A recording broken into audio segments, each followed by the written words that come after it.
أعوذ بالله من الشيطان الرجيم. بسم الله الرحمن الرحيم. وشر الأمور محدثاتها وكل محدثة بدعة وكل بدعة ضلالة. الله أكبر الله أكبر لا إله إلا الله والله أكبر الله أكبر ولله الحمد. الله أكبر الله أكبر الله أكبر الله أكبر الله أكبر الله أكبر الله أكبر الله أكبر الله أكبر لا إله إلا الله والله أكبر الله أكبر ولله الحمد.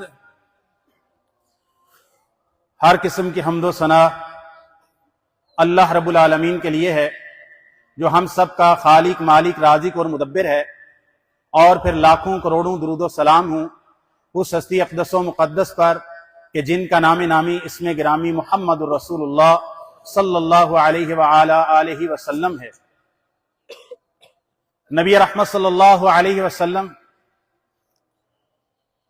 یوم النحر 10 ذو الحج حجۃ الوداع میں منا کے اندر کھڑے ہوئے خطبہ دینے کے لیے، صحیح بخاری کی حدیث ہے، نبی کریم صلی اللہ علیہ وسلم نے سوال کیا اتدرون ای یوم ھذا، کیا تمہیں معلوم ہے آج کون سا دن ہے؟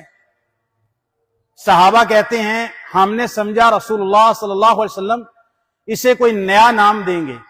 آپ صلی اللہ علیہ وسلم نے فرمایا الیس یوم النحر، کیا آج قربانیوں کا عید الاضحیٰ کا یوم النحر کا دن نہیں ہے؟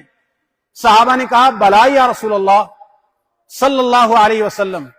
پھر آپ نے پوچھا یہ کون سا مہینہ ہے؟ صحابہ کہتے ہیں ہم خاموش رہے، ہم نے کہا شاید کوئی رسول اللہ صلی اللہ علیہ وسلم اس کو نیا نام دیں.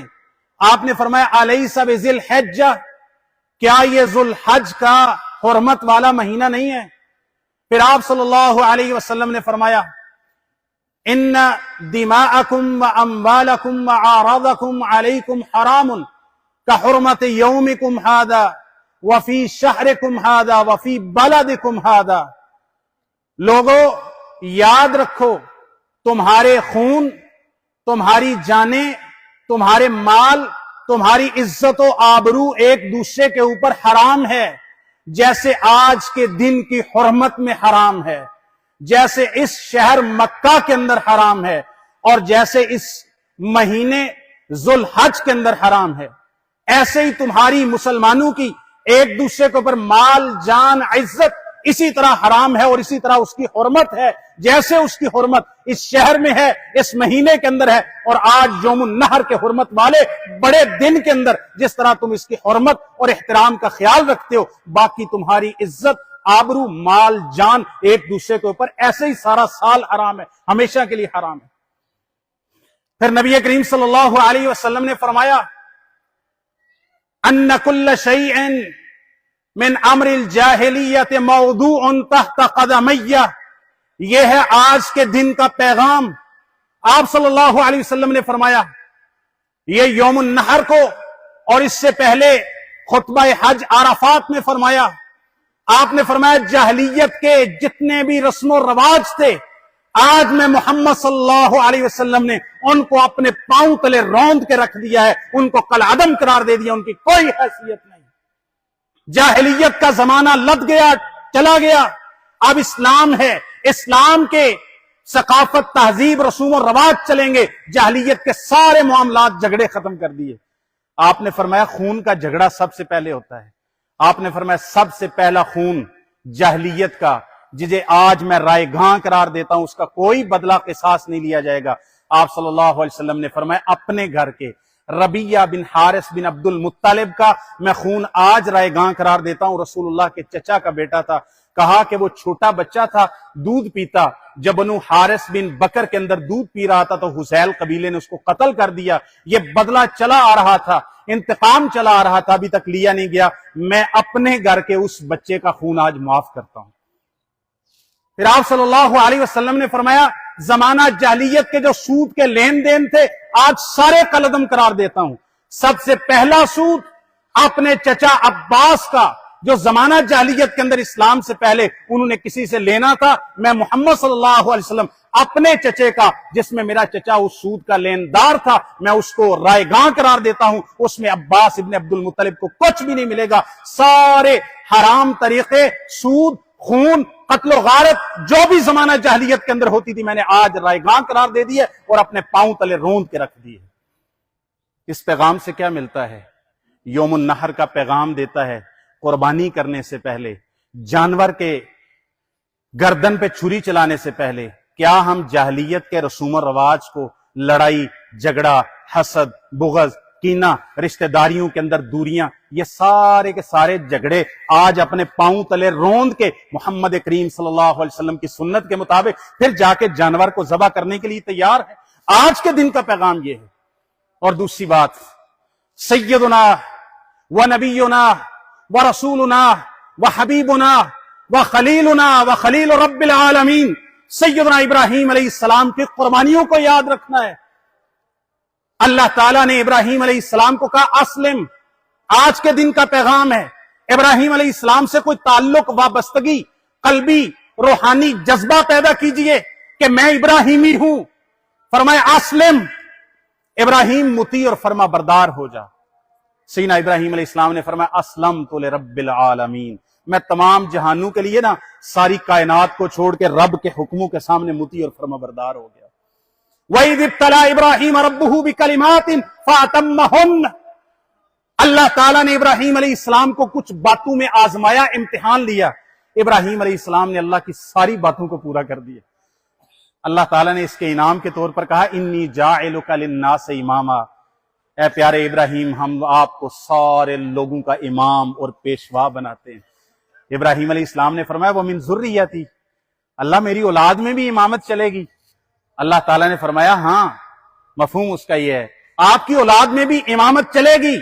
ولا ینال عہد الظالمین, لیکن میرا یہ والا جو وعدہ ہے نا امامت کا کہ نبوت امامت آپ کی نسل میں رہے گی, یہ ظالموں اور آپ کے نافرمانوں کے لیے نہیں ہوگا.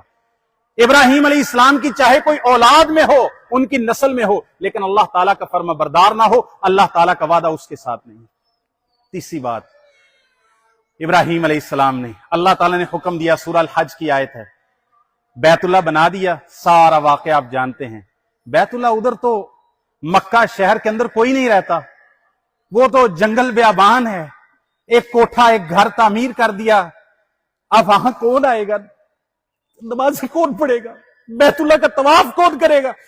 اللہ تعالیٰ نے حکم دیا, سورہ الحج کی آیت ہے, وَعَزِّن فِي النَّاسِ بِالْحَجِّ, اے ابراہیم پیارے اب بیت اللہ بن گیا ہے, آپ اعلان کر دو ساری انسانیت کے سامنے کہ حج کا اعلان کرو, ندا دو, پکار کرو کہ وہ دور راستوں سے پیدل آئیں, سواریوں پہ آئیں, اور تنگ اور دور کے راستوں سے سارے سوار اور پیدل اس بیت اللہ کا حج کرنے کے لیے آئیں.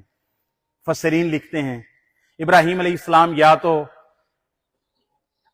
حتیم کے پاس کھڑے ہوئے, یا صفا کی پہاڑی پہ کھڑے ہوئے, یا ابو قبیس کے پہاڑ پہ کھڑے ہوئے. تو مفسرین لکھتے ہیں اللہ تعالیٰ نے, ابراہیم علیہ السلام نے کہا یہ آواز اتنی کہاں تک جائے گی.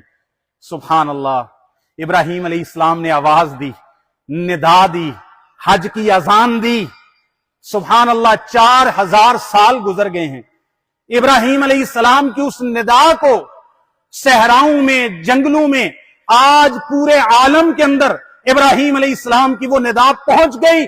4000 سال گزر چکے ہیں, اس گھر کا طواف نہیں رکا, اس گھر کا حج اور عمرہ نہیں رکا, اور اس کی زیارت نہیں رکی ہے. ابراہیم علیہ السلام کو آپ اعلان کریں, لوگ آئیں گے, ندا دیں. اب ندا دیتے ہوئے کیسے جاتے ہیں؟ ساری دنیا کے مسلمان حج کے اندر بالخصوص اور باقی 11 مہینوں میں عمرے کے لیے ابراہیم علیہ السلام کی اس ندا کا جواب دیتے ہیں اللہ تعالیٰ کے لیے, لبیک اللہم لبیک لبیک لا شریک لک لبیک. سارے کہتے ہیں ہم حاضر ہیں لبیک لبیک کہتے ہوئے. یہ ابراہیم علیہ السلام کے اس اعلان کی برکت ہے. ابراہیم علیہ السلام کو یاد کرنا. اور آخری بات، قربانی کرتے ہوئے یہ بات دھیان رکھنی ہے، انما یتقبل اللہ من المتقین. اللہ قربانی پرہیزگار متقی بندے کی قبول کرتا ہے. مال حلال کا ہو، طیب ہو. میں ایک مثال دیا کرتا ہوں، نمازیں پڑھی، روزے رکھے، قربانیاں دی، حج کیے، عمرے کیے، لیکن اعمال کے پیندے میں سوراخ ہو گیا. بڑا برتن ہے، اس میں آپ دودھ ڈال رہے ہیں، شہد ڈال رہے ہیں، پانی ڈال رہے ہیں، لیکن پیندے میں سوراخ ہے، وہ سارا بہہ جائے گا. یہ پیندے میں سوراخ کیا ہے کہ عبادات تو کر لیں لیکن کسی کو گالی دی ہے، کسی کو مارا ہے، کسی کو ستایا ہے، کسی کا دل دکھایا ہے، اپنے بہن سے، بھائی سے، رشتہ داروں سے، پڑوسیوں سے بدسلوکی کر رہے ہیں، حقوق العباد کے اندر کمی کر رہے ہیں. تو یہ ایسا ہی ہے، نماز روزہ آپ نے کر کے نامہ اعمال اس کے پیندے کے اندر سوراخ ہو گیا. حدیث میں صحیح مسلم کی پیش کر رہا ہوں، قیامت کے دن بندہ لایا جائے گا، نمازیں بھی ہوگی، نبی پاک نے فرمایا روزے بھی ہوں گے، حج بھی ہوں گے، صدقات بھی ہوں گے، لیکن کسی کو مارا ہوگا، کسی کو گالی دی ہوگی، کسی کو برا بلا کہا ہوگا، کسی کو ستایا ہوگا، کسی پر جھوٹے الزام لگائے ہوں گے. اس کی ساری نیکیاں ان مظلومین کو دے دی جائیں گی. یہ مفلس ٹھہرے گا، اس کو جہنم کے اندر داخل کر دیا جائے گا. نیک اعمال کرنے ہیں، قربانیاں کرنی ہیں، لیکن اپنے پیندے کو نیک اعمال کے پیندے میں سوراخ نہیں ہونے دینا. سوراخ یہ ہے کہ اللہ کے حقوق پورے کریں اور حقوق العباد کو بھول جائیں، بندوں کو ستاتے رہیں، تو پھر ایسی نیکیوں کا کوئی فائدہ نہیں ہوگا. آج کا دن خوشی بانٹنے کا دن ہے. اللہ تعالیٰ نے سورہ الحج کے اندر کہا ہے کہ پھر جائیں لوگ، قربانیاں کریں، بہیمۃ الانعام کی قربانیاں کریں، اس پر اللہ کا نام ذکر کریں، اور اس کے بعد خود بھی کھاؤ اور فقیروں کو، تنگ دستوں کو بھی کھلاؤ. گوشت ذخیرہ کرنا جائز ہے، لیکن اس کا اصل ثواب یہ ہے کہ لوگوں میں بانٹ دیا جائے. جتنا اللہ کے راستے میں بانٹیں گے وہ کل قیامت کے دن آپ کے نامہ اعمال میں آ جائے گا. اللہ تعالیٰ تو ایک کھجور کوئی خرچ کرے، اللہ تعالیٰ اس کو بھی ضائع نہیں کرتے اگر حلال اور طیب مال سے ہے. تو میرے بھائیوں، میرے دوستوں، تقوی اختیار کریں، اللہ کے لیے قربانی کریں اور ابراہیم علیہ السلام کی ملت کے اوپر ڈٹ جائیں. نبی پاک صلی اللہ علیہ وسلم نے ہمیں دعا سکھائی ہے صبح کے وقت، اصبحت علی فطرت الاسلام وعلی کلمۃ الاخلاص وعلی دین نبینا محمد وعلی ملت ابینا ابراہیم حنیفا مسلما وما کان من المشرکین.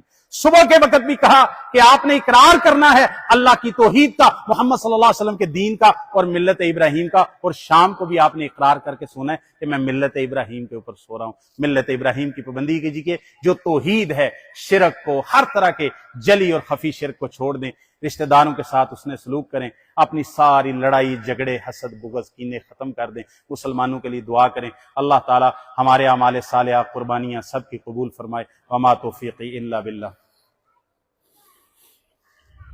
دعا کر لیجیے. اللهم رب لك الحمد كما ينبغي لجلال وجهك وعظيم سلطانك. اللهم إنا نسألك بأننا نشهد أنك أنت الله لا إله إلا أنت الأحد الصمد الذي لم يلد ولم يولد ولم يكن له كفوا أحد. اللهم صل على محمد وعلى آل محمد كما صليت على إبراهيم وعلى آل إبراهيم إنك حميد مجيد. اللهم بارك على محمد وعلى آل محمد كما باركت على إبراهيم وعلى آل إبراهيم إنك حميد مجيد. ربنا آتنا في الدنيا حسنة وفي الآخرة حسنة وقنا عذاب النار. ربنا اصرف عنا عذاب جهنم إن عذابها كان غراما إنها ساءت مستقرا ومقاما. ربنا اغفر لنا ولإخواننا الذين سبقونا بالإيمان ولا تجعل في قلوبنا غلا للذين آمنوا ربنا إنك رؤوف رحيم. ربنا ظلمنا أنفسنا وإن لم تغفر لنا وترحمنا لنكونن من الخاسرين. یا الہ العالمین، ہم تیرے بندے، ہمیں معاف فرما. یا اللہ ہمارے صغیرہ کبیرہ گناہ معاف فرما. اللہ ہم سے راضی ہو جا۔ اللہ ہمیں اپنی رحمت عطا فرما، یا اللہ اپنے غیظ و غضب سے محفوظ فرما، یا اللہ ہمارے گناہوں کو معاف فرما، اللہ ہماری عبادات اعمال صالحہ کو قبول فرما، اللہ ہمارے دلوں کو تقویٰ عطا فرما، اللہ ہمارے دلوں کا تزکیہ فرما، یا اللہ ہمیں توحید کے کلمے پر قائم اور دائم فرما، یا اللہ ملت ابراہیم کا سچا ہمیں متبع اور فرما بردار بنا، یا الہ العالمین ہمیں اپنے پیارے حبیب جناب محمد کریم صلی اللہ علیہ وسلم کی سیرت اور ان کی سنت پر چلنے کی توفیق عطا فرما، یا الہ العالمین جتنے مسلمان بیمار ہیں ان کو شفا عطا فرما، اللہم اشف مرضانا ومرضى المسلمین واشف انت الشافی لا شفاء الا شفاؤک شفاء لا يغادر سقاما، یا قاضی الحاجات اقض حاجاتنا وحاجات المسلمین، یا شافی الامراض اشف مرضانا ومرضى المسلمین، یا الہ العالمین جتنے مسلمان اس دنیا سے رخصت ہو گئے اللہ ان کی قبروں کو جنت کے باغیچے بنا، اللہ انہیں کروٹ کروٹ جنت فردوس عطا فرما، اللہ انہیں عذاب قبر اور قبر کی سختیوں سے محفوظ فرما، اللہ انہیں اعلی علیین میں مقام عطا فرما، یا اللہ جتنے مسلمان پریشان ہیں ان کی پریشانیاں دور فرما، یا اللہ تنگ دستوں کی تنگ دستیاں دور فرما، یا اللہ رزق حلال وافر عطا فرما، یا اللہ رزق کی تنگیوں کو دور فرما، یا الہ العالمین جتنے مسلمان مرد عورتیں بے اولاد ہیں اللہ ہمارے بھائیوں اور بہنوں کو نیک صالح اولاد عطا فرما، رب حب لہم من الصالحین، رب حب لہم من الصالحین، رب حب لہم من الصالحین، یا اللہ بے اولادوں کو نیک صالح اولاد عطا فرما، یا اللہ امت مسلمہ کی مدد فرما، یا اللہ امت مسلمہ کے مظلوموں کی مدد فرما، یا اللہ غزہ کے مظلوموں کی مدد فرما، یا اللہ فلسطین کے مظلوموں کی مدد فرما، اللہم انصر الاسلام والمسلمین، اللہم انصر الاسلام والمسلمین، اللہم اید الاسلام والمسلمین، اللہم انصر اخواننا المظلومین فی غزہ، اللہم انصر اخواننا المظلومین فی فلسطین، اللہم انصر اخواننا المظلومین فی کل مکان، اللہم اہلک الظالمین بالظالمین، اللہم علیک باسرائیل، اللہم علیک بالیہود والسیہونیت والنصارى والہندود وکل کفار اجمعین، اللہم علیک بعداء المسلمین، اللہم دمر دیارہم، اللہم شتت شملہم، اللہم خرق بنیانہم، اللہم رمل نساہم، اللہم یتب اطفالہم، اللہم یتب اطفالہم، اللہ جنہوں نے غزہ کے بچوں کو یتیم کیا ہے اللہ ان کے بچوں کو یتیم کر دے، ان کی عورتوں کو بیوہ کر دے، اللہ ان کو تباہ و برباد کر دے، اللہ مسلمانوں کی مدد فرما، یا اللہ مدد فرما، یا اللہ عدل و انصاف والے حکمران عطا فرما، یا اللہ ہمارے ملک پاکستان کو امن کا گہوارہ بنا، یا اللہ اس کی جغرافیائی نظریاتی سرحدوں کی حفاظت فرما، اللہ اس کو اسلام کا قلعہ بنا، یا اللہ اس میں اسلام کا بول بالا فرما، یا اللہ سیکولر لبرل اور بے دین طاقتیں یا اللہ ان سے ہمیں نجات عطا فرما، ربنا تقبل منا انك انت السميع العليم وتب علينا انك انت التواب الرحيم، وصلى الله على رسوله خير خلقه محمد وعلى آله واصحابه اجمعين برحمتك يا ارحم الراحمين۔ اعوذ باللہ من الشیطان الرجیم، بسم اللہ الرحمن الرحیم۔